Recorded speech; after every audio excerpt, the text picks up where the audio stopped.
टांगण वंदिन चरण डोळ्यान पाहिन रूप तुझे प्रेमे अलंगिन आनंदे पूजन भावे वाळीन म्हणे नावा त्वमेव माता पिता त्वमेव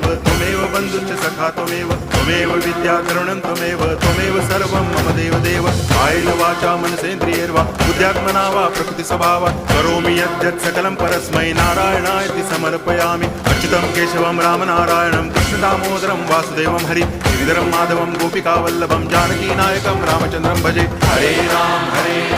राम